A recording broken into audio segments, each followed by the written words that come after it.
오늘 본문 말씀 야고보서 4장 4절로 10절 말씀입니다.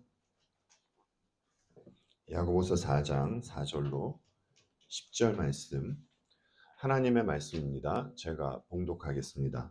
가늠한 여인들아 세상과 벗된 것이 하나님과 원수됨을 알지 못하느냐 그런즉 누구든지 세상과 벗이 되고자 하는 자는 스스로 하나님과 원수되는 것이니라.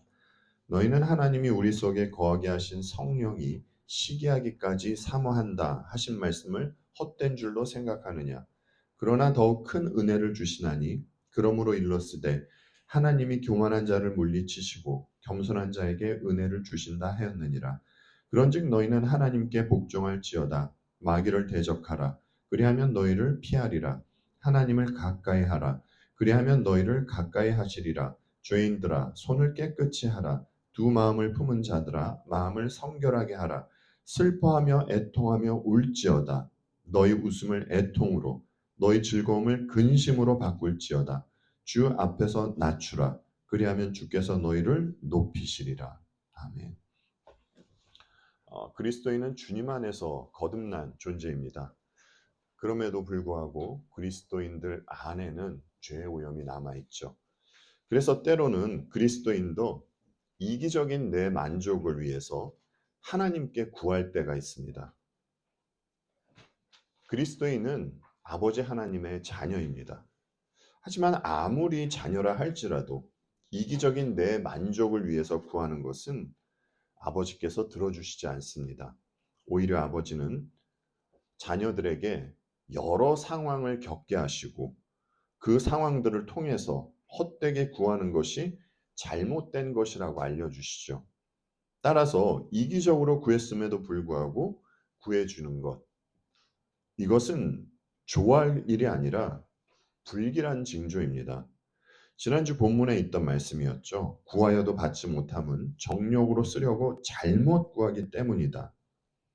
예, 아버지는 자녀가 세상적이고 헛된 소망으로 구하는 것은 들어주시지 않습니다. 우리가 필요에 의해서 세상 것 아버지께 구할 수 있습니다.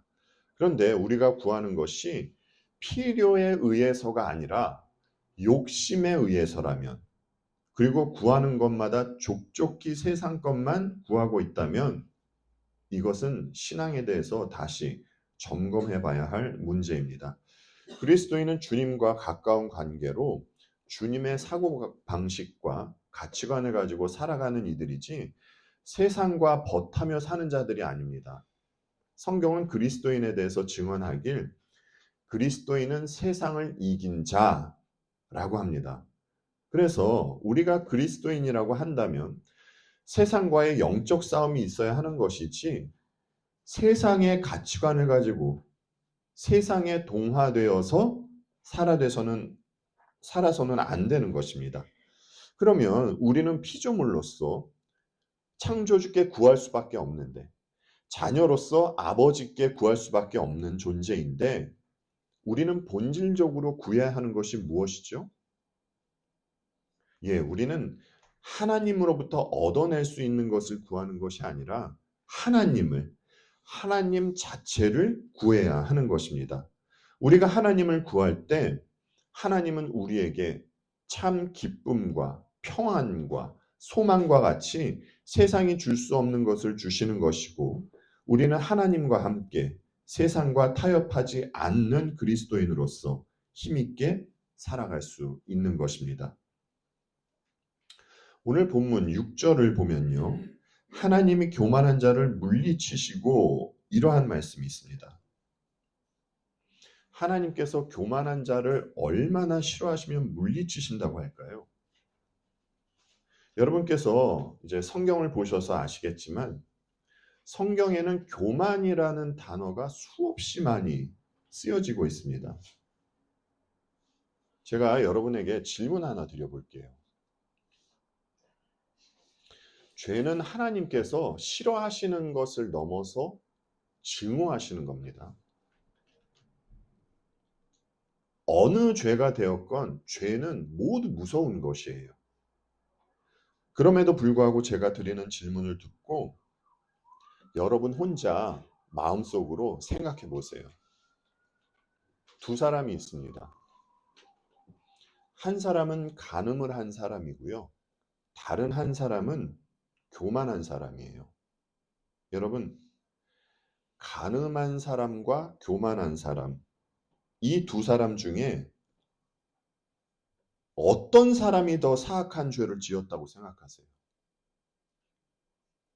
이에 대해서 C.S. 루이스가 이러한 이야기를 했습니다. 그리스도인들은 순결하지 않은 것을 최고의 악으로 여긴다고 생각한다면 착각입니다. 육체의 죄는 악하지만 다른 죄에 비하면 가장 미미하다고 할 수 있습니다. 쾌락 중에서 가장 나쁜 것은 전적으로 영적인 쾌락입니다. 즉 잘못을 남에게 미루고 즐거워하는 것, 남을 자기 마음대로 휘두르거나 선심 쓰는 척하면서 남의 흉을 깨뜨려 놓고 좋아하는 것, 험담을 즐기는 것, 권력을 즐기는 것, 증오를 즐기는 것이야말로 악한 죄입니다.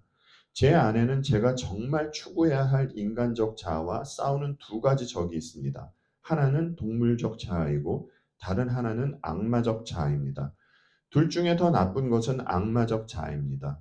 교회에 꼬박꼬박 출석하는 냉정하고 독선적인 도덕가가 거리의 매춘부보다 훨씬 더 지옥에 가까울 수 있는 이유가 여기 있습니다. 물론 우리는 둘 중 어느 쪽이 되지 않는 것이 좋겠죠. C.S. 루이스가 말하는 악마적 자아가 무엇일까요? 그것이 무엇이라고 생각하십니까, 여러분? 예, 그것이 바로 교만입니다. 여러분, 사탄은 왜 사탄이 되었죠? 사탄이 원래는 하나님을 찬양하는 천사였잖아요. 이랬던 천사가 왜 사탄이 된 것입니까? 예, 그토록 아름다웠던 천사가 사탄이 된 것은 교만하면서부터입니다. 이렇게 교만한 천사가 사탄이 되어 하나님께 맞서고 대항을 한 것이죠. 이와 같이 교만한 사람 또한 궁극적으로는요, 하나님께 맞서고 대항하는 것이에요. 그리고 모든 악의 출발이 교만으로부터 시작됩니다. 교만이 우리가 말하는 분노, 탐욕, 질투, 성적으로 부정한 것, 이와 같은 악한 증상들을 만들어내는 것이에요. 그런데 교만이 무서운 것은요, 이 교만이라는 것이 아주 교묘하다라는 것입니다. 여러분, 사탄이 교만함에도 불구하고 자신을 어떻게 가장하죠? 예, 광명한 천사로 가장합니다. 인간도 내면으로는 교만한데 외적으로는 그럴듯한 모습을 보일 수 있다는 것이에요. 조금 전에 말씀드렸던 간음 같은 죄는요, 외적으로 드러나는 죄입니다. 그렇죠? 강도 같은 죄도 외적으로 드러나는 죄예요. 하지만 이 교만죄는 겉으로 드러나지가 않습니다. 이것이 교만의 무서운 점이에요. 아까 우리가 6절에서 보았듯이 하나님은 교만한 자들을 물리치신다고 하세요. 잠언 말씀도 볼까요? 잠언 기자가 이런 이야기를 했죠. 진실로 그는 거만한 자를 비웃으시며 겸손한 자에게 은혜를 베푸시나니. 그러니까 하나님은 교만한 자들을 물리치실 정도로 교만을 증오하시는 것이에요. 그렇다면 하나님은 왜 그토록 교만을 증오하실까요?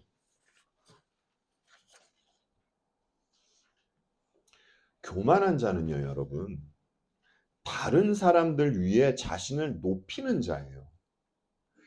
루이스가 교만에 대해서 말할 때 교만은 경쟁적인 것이라고 이야기합니다.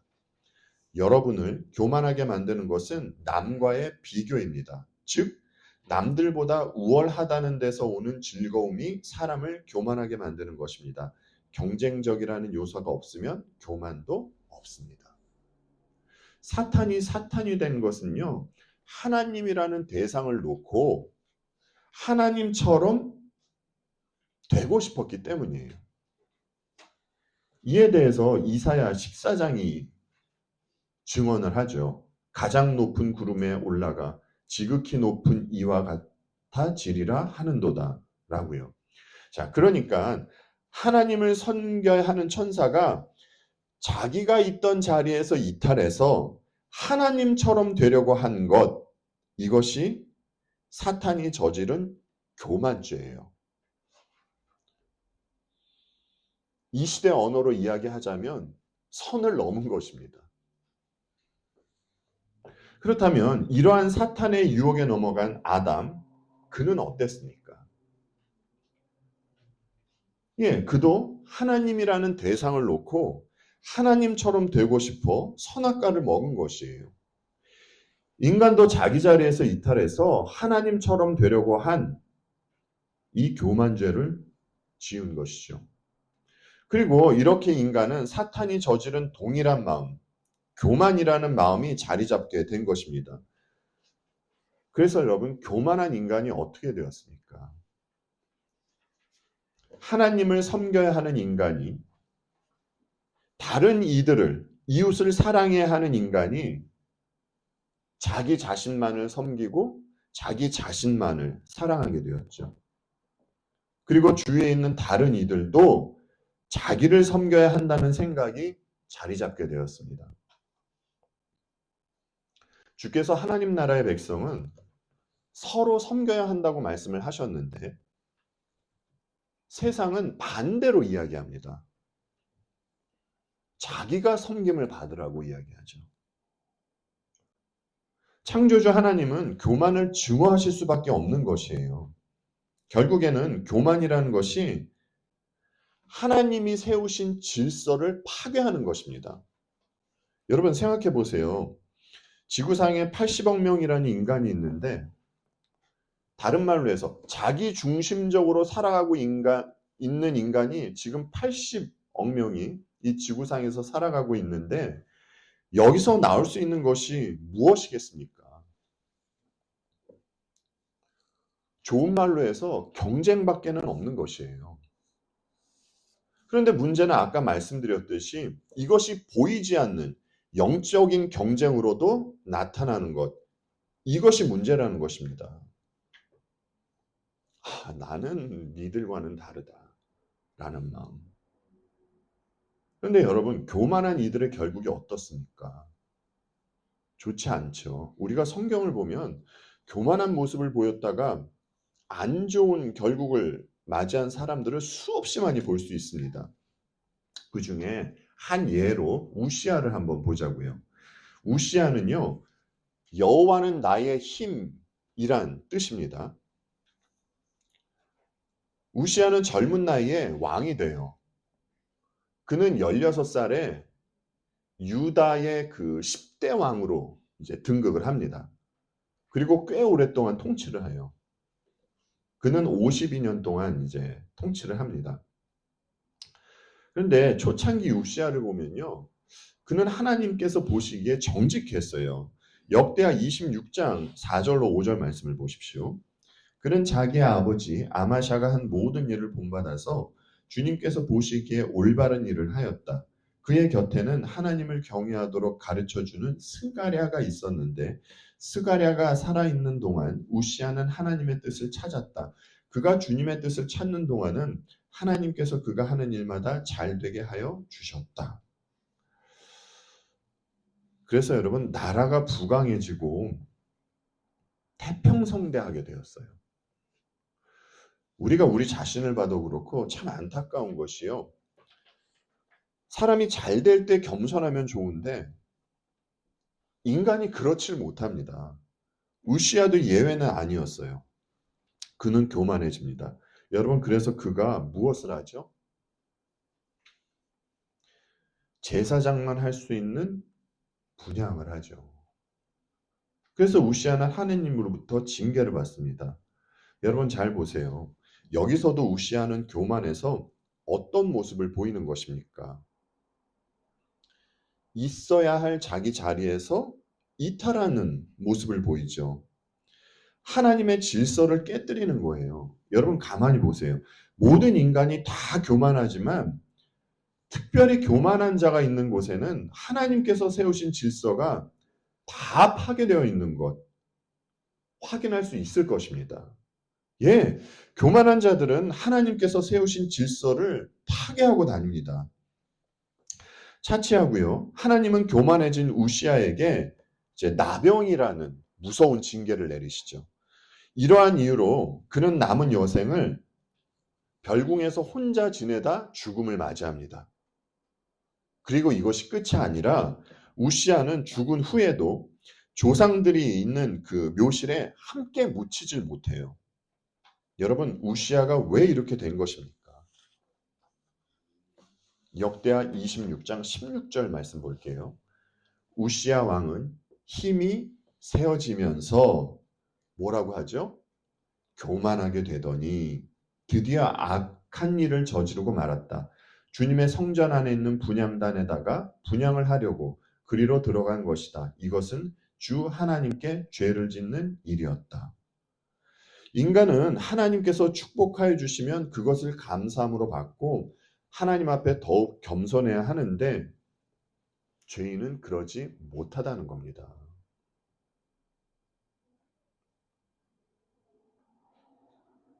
우시아가 처음에 하나님 보시기에 정직하게 행할 수 있었던 것은 말씀이 있었기 때문이에요. 옆에서 말씀을 전해주는 스가랴가 있었기 때문입니다. 그런데 그 말씀이 없어지자 어떻게 됩니까, 여러분? 금방 본 모습이 드러나죠. 교만한 모습이 나타나지 않습니까? 인간이 그렇다는 것이에요. 여러분, 하갈도 보십시오. 아브라함의 아들 이스마엘을 임신하자 그녀가 어떻게 돌변합니까? 하갈이 임신함에 그가 자기의 임신함을 알고 그의 여주인을 어떻게 한다고 그러죠? 멸시한지라. 당시에 하갈에게 아이가 생긴 것은요, 그녀에게 힘이 생겼다는 것이에요. 하갈에게 힘이 생기자 그녀가 어떻게 돌변합니까? 섬겨야 하는 주인을 멸시하죠. 하갈도 교만해지면서 자기 자리를 이탈한 것이에요. 이렇게 교만한 자는 항상 앞에 어떤 대상을 두고 그보다 높아지려는 모습을 보인다는 겁니다. 여러분이 느끼셨을 것이에요. 어떤 공동체가 되었건 남을 밟고 자기를 증명하려는 자가 있습니다. 그런데 문제는 우리도 여기에서 자유로울 수 없다는 것이에요. 그래서 우리도 늘 우리 자신을 보면서 이런 죄를 짓고 있는 것은 아닌지 항상 점검해야 하는 것입니다. 여러분, 주님을 믿는 자들은 먼 훗날 죽어서 천국 가는 것이 아니라 지금 여기서부터 천국을 살아가는 자들이잖아요. 그런데 천국의 사고방식과는 전혀 다른 모습을 보이다가 나중에 죽어서 천국 간다? 여러분, 교만하게 살다가 가는 천국, 그런 천국이 있습니까? 그런 천국을 성경이 보여주고 있나요? 성경은 절대로 그런 천국에 대해서 이야기하고 있지 않습니다. 성경을 보면요, 참 흥미로운 것이 이제 예를 들면 창세기에 아브라함, 이삭, 야곱, 요셉 이와 같은 인물들이 나오잖아요. 이들은 우리가 흔히 이야기하는 믿음의 인물입니다. 그런데 이들을 보면 신앙적인 면에 있어서 우리와 다를 바가 없어요. 그럼에도 불구하고 이들을 가리켜 믿음의 인물이라고 이야기할 수 있는 것은 하나님께서 그들을 택하셔서 그들을 믿음의 인물들답게 만들어 가시기 때문입니다. 본문 6절을 보면 이렇게 되어 있죠. 하나님이 교만한 자를 물리치시고 겸손한 자에게 은혜를 주신다 하였느니라. 하나님께서 은혜를 주신다고 하시죠. 그런데 하나님은 모든 사람에게 은혜를, 지금 말씀드리는 은혜는 특별한 은혜입니다, 여러분. 은혜를 주시는 것이 아니라 겸손한 자들에게 주신다고 합니다. 그렇다면 여러분, 누가 겸손한 자들입니까? 원래부터 교만한 무리가 있고 겸손한 무리가 있는데 하나님께서 교만한 무리는 물리치시고 겸손한 무리에게 은혜를 주는 것일까요? 사도 바울이 이런 이야기를 했죠. 기록된 바 내가 야곱은 사랑하고 에서는 미워하였다 하심과 같으니라. 여러분, 하나님께서 에서는 교만해서 미워하시고 야곱은 겸손해서 사랑하셨습니까? 성경이 보여주는 것만 보면 에서보다 야곱이 훨씬 더 교만해 보입니다. 사실 여러분, 모든 인간은요, 전부 교만해요. 여러분, 어린 아이들을 보면 천사같이 보이죠. 아이들이 웃는 모습 보면 얼마나 천사 같습니까? 그런데 그렇게 천사 같아 보이는 아이들도 교만한 아이들이에요. 여러분, 아이들은 시기심, 경쟁심 없을까요? 있습니다. 이 아이들이 그대로 커서 오늘날과 같은 세상을 만드는 것이에요. 아이들이 원래는 겸손하고 착했는데 세상 풍파 때문에 그 아이들이 변한 것이 아니라 원래부터 인간은 그렇다는 겁니다. 어린아이들도 죄인이라는 말을 하면 그 거부 반응을 일으키는 분들이 있어요. 아니, 그토록 천사 같은 아이들이 죄인이라는 것 받아들일 수 없다라는 것이죠. 여기서 저는 한 가지 질문을 하고 싶습니다. 그렇다면 그렇게 천사 같은 아이들은 왜 죽는 것입니까? 성경은 이에 대해서 죄의 삭은 사망이라고 분명히 말하고 있습니다. 남녀노소 천사 같아 보이는 어린아이까지 모든 인간은 죄인이에요. 하나님은 이 죄인들 중에 어떤 이들에게 은혜를 주시고 그들을 겸손한 자들로 만들어 가시는 것입니다. 그리고 하나님께 은혜를 받은 자는 알게 되는 것이에요. 무엇을요? 우주의 중심에는 하나님이 계셔야 하는 것이로구나. 내 자리는 하나님을 섬겨야 하는 자리로구나. 나는 내 뜻을 따라 살아가는 자가 아니라 하나님의 뜻을 따라 살아야 하는 자로구나. 이것을 알게 되는 겁니다. 그래서 여러분, 하나님으로부터 은혜를 받은 자들에게 때로는 아프고 힘든 일이 생기는 것이에요. 내가 있던 자리에서 내려오려면요. 죄인들이 앉아있는 자리가, 영적으로 앉아있는 자리가 하나님 자리잖아요. 그 자리에서 내려오려면 아프고 힘든 일이 있어야 하는 것이에요. 죄인에게 아무 걱정 없이 만사형통, 부귀영화를 누리게 하면 그가 겸손해질 수 있을까요, 여러분? 시진핑에게 만사형통, 부귀영화를 누리게 하면 그가 겸손해질 수 있을까요? 천만의 말씀입니다. 인간은요, 세상에서 잘 되는 것으로 겸손해지지 않습니다. 척은 할 수 있겠죠. 그러나 진짜로 겸손해질 수는 없어요. 사람이 겸손하려면 알아야 하는 것이 있습니다. 여러분, 무엇을 알아야 할까요? 자기가 죄인이라는 것을 알아야 합니다. 자기 죄를 하나님께서 해결해 주시지 않으면 안 될 정도로 자기는 심각한 죄인이라는 것을 알아야 하는 것이에요. 이것을 알아야 비로소 의지하게 됩니다. 무엇을요? 예, 주님의 십자가를요. 주님의 십자가를 의지하는 이들이 겸손한 자예요. 지난번에도 말씀드렸듯이 목사님들하고 이제 말씀을 나누다가 이 말씀을 들었을 때 저는 정말 마음에 와닿았습니다. 착한 사람들 중에 지옥 갈 사람이 있다. 여러분, 이 말이 어떤 뜻인지 알겠죠? 도덕윤리적으로 깨끗이 살아가면서 자신이 죄인이라는 인식 없이 살다 지옥 갈 사람들이 있다라는 겁니다. 이 사람들이 외적으로 죄 지은 사람들을 정죄하면서 자기는 의로운 사람인 양 살다가 불구덩이 속으로 떨어진다는 것이에요. 진짜 겸손한 자들은요, 도덕적으로 깨끗이 살아가는 자들이 아니라, 여러분, 인간은요, 상대방을 도와주면서도 속으로 도움받는 그를 멸시하는 것이 인간이지 않습니까?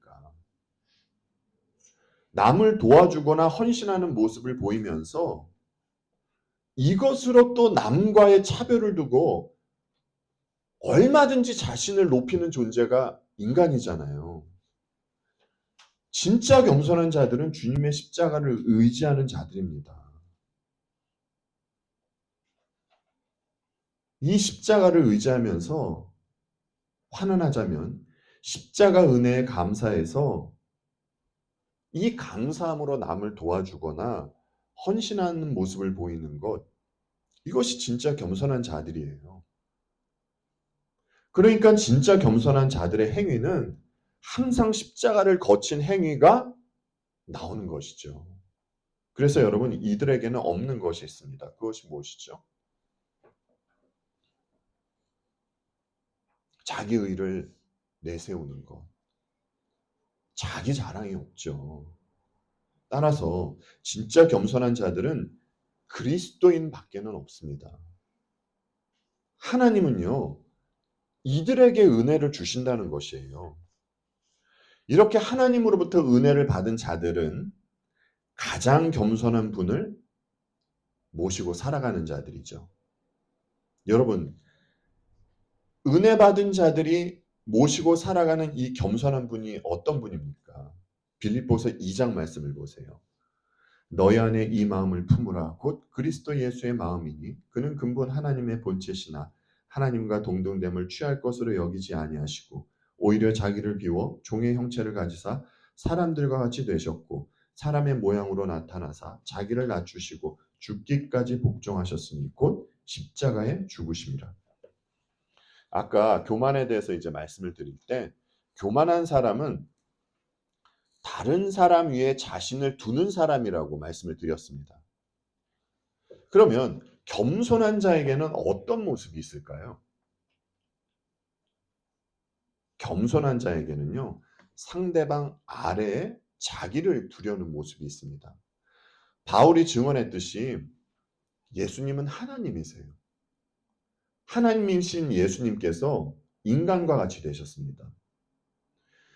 무한이신 분이 유한의 옷을 입으셨습니다. 하늘에 있던 분이 땅으로 내려오셨어요. 그리고 십자가에서 죽으셨습니다. 여러분, 주님이 왜 이러신 겁니까? 조금 전에 읽은 8절 말씀을 보면요. 자기를 낮추시고 죽기까지 복종하셨으니 라고 하죠. 여러분, 성자 하나님께서 누구에게 복종하신 겁니까? 성부께 복종하신 것이죠. 성자는 하나님과 동등함을 당연하게 생각하지 않으시고 성부 아래로 자신을 낮추신 것이에요. 그러니까 사탄은요, 하나님을 섬겨하는 사탄은 하나님과 동등해지려고 했던 것이고 성자 하나님은 성부 하나님 아래로 자신을 낮추신 것이에요. 그리고 십자가마저 지신 것이죠. 여러분, 성자 하나님이 왜 이렇게까지 자신을 낮추신 것입니까? 성부 하나님의 뜻이 그러하시기에 성자 하나님은 성부의 뜻을 따라 자기 자신을 낮추신 것입니다. 여러분, 그리스도인은 어떤 자들이라고요?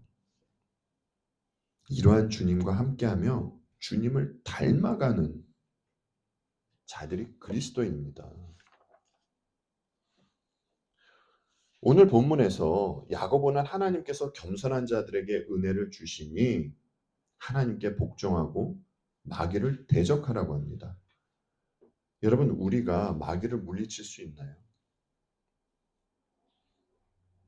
여러분에게 마귀를 물리칠 수 있는 능력 있으십니까? 여러분, 야고보가 어떤 뜻으로 마귀를 대적하라고 이야기한 것일까요? 야고보가 마귀를 대적하라고 한 것은요, 머리에 띠 두르고 귀신 쫓는 축기 사역을 하라는 것이 아닙니다. 오늘 본문 7절 말씀을 가만히 보면요, 그런즉 너희는 하나님께 복종할지어다 그리고 마귀를 대적하라, 이렇게 이야기하거든요. 그러니까 하나님께 순종하는 것이 마귀를 대적하는 것이에요. 마귀는 세상의 스피커들을 통해서 그리스도인들을 공격합니다. 그리스도인이 여기에 속수무책으로 쓰러지고 있지만 말이죠. 그리스도인은 어느 부분에 있어서는 예민해야 해요. 보세요, 여러분. 야고보가 마귀를 대적하라고 하잖아요. 대적한다는 말에는 어떤 의미가 있는 것입니까? 저항의 의미가 있잖아요. 그런데 저항은커녕 세상의 말을 하나님의 말씀보다 더 권위 있게 여기는 시대가 되지 않았습니까? 성경은요, 사람들에게 회개를 독려해요. 그런데 세상에서 전해지는 말은 어떻게 해서든지 인간을 높이고 사람들로 하여금 회개하지 못하게 하는 말을 합니다. 성경은 어떻게 해서든지 성경이 말하는 죄를 없애려고 하고요. 하나님께서 사람들에게 요구하시는 의의가 있는데 세상은 그것도 없애고 있습니다. 성경은요, 분명히 죽음 후에는 심판이 있다라고 증언을 하는데 세상은 그 심판마저 없애버렸습니다.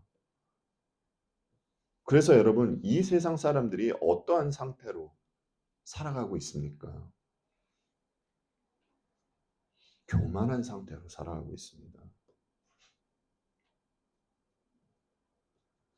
하나님을 두려워하는 마음 없이 살아가고 있어요. 이제 곧 영벌에 처해질 것도 모르고 하나님을 대적하며 지내고 있는 겁니다.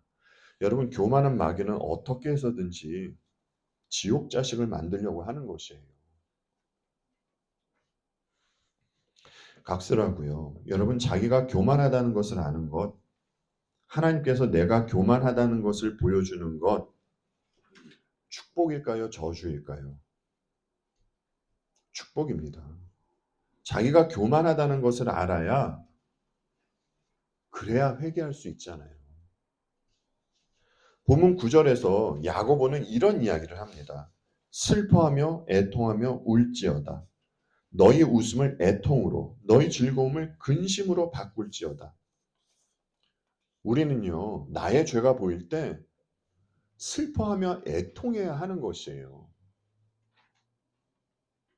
물론 그리스도인은 주님을 믿고 죄사함을 받은 자들입니다. 그럼에도 불구하고 주님을 십자가에 못 박은 그 죄가 보일 때 슬퍼해야 하는 것이에요. 전도서를 보면 전도서 기자가 헛된 것에 대해서 말하는 부분이 있습니다. 이곳에서 전도서 기자가 이런 말을 했죠. 어리석은 사람의 웃음소리는 가마솥 밑에서 가시나무 타는 소리와 같다. 이 또한 헛되다. 그리고 주님은 또 이런 말씀을 하셨어요. 너희 지금 배부른 사람들은 화가 있다. 너희가 굶주리게 될 것이기 때문이다. 너희 지금 웃는 사람들은 화가 있다. 너희가 슬퍼하며 울 것이기 때문이다. 전도서 기자가 말하는 웃음과 주님이 말씀하신 웃음, 이 웃음은요, 교만한 자의 냉소적인 웃음입니다. 야고보는 이 웃음을 경고하는 것이에요. 교만한 자들이 이 세상에서 이 웃음을 지으며 살아갑니다. 자기보다 못해 보이는 상대를 보고 짓는 웃음이죠. 그러나 자신이 심각한 죄인이라는 것을 아는 자들은 상대방을 보면서 이 웃음 지을 수 있을까요, 여러분? 지을 수 없습니다. 이 세상에서 이렇게 냉소적인 웃음을 짓는 자들, 이들이 이 세상에서는 높아 보일 수 있어요. 그러나 이들은 곧 곤두박치게 될 것입니다. 왜죠? 하나님은 야고보의 입술을 통해서 교만한 자들을 물리치시겠다고 약속하셨기 때문이에요. 자기가 죄인임을 알고 그저 주님만 믿고 의지하는 자들, 이 세상에서는 낮아 보일 수 있습니다. 그러나 이들은 높임을 받게 될 것이에요. 이 또한 하나님께서 야고보의 입술을 통해서 약속하셨기 때문입니다. 아까 우리가 빌립보서 2장 5절로 8절 말씀을 보았는데 이어서 9절로 11절 말씀을 보겠습니다. 그러므로 하나님께서는 그를 지극히 높이시고 모든 이름 위에 뛰어난 이름을 그에게 주셨습니다. 그리하여 하늘과 땅 위와 땅 아래에 있는 모든 것들이 예수의 이름 앞에 무릎을 꿇고 모두가 예수 그리스도는 주님이시라고 고백하여 하나님 아버지께 영광을 돌리게 하셨습니다. 우리는요, 이렇게 지극히 높아지신 분과 함께하는 자들입니다. 여러분, 우리가 과거에는 선악과를 먹은 아담의 후손으로 태어났지만 이제 우리는 예수 그리스도 안에서 다시 태어난 자들입니다. 과거에 우리는 내가 있어야 할 자리에서 이탈해서 우주의 중심에 나를 놓고 지냈습니다. 그러나 이제는 우주의 중심에 주님을 모시고 살아가는 자들이에요. 우리는 우리가 높아지기 위해서 그래서 낮아지는 자들이 아닙니다. 주님의 십자가 은혜가 우리로 하여금 낮은 자리로 가게 하는 것이죠. 우리는 이 은혜에 감격하며 사는 자들입니다. 하나님께서 우리를 높이시던 낮추시던 우리는 그저 은혜에 감사하며 사는 자들이에요. 태양빛이 눈에 들어오면 눈을 감을 수밖에 없듯이 십자가 앞에 서면 내 자신을 낮출 수밖에 없는 자들이 그리스도인입니다. 우리입니다. 기도하겠습니다.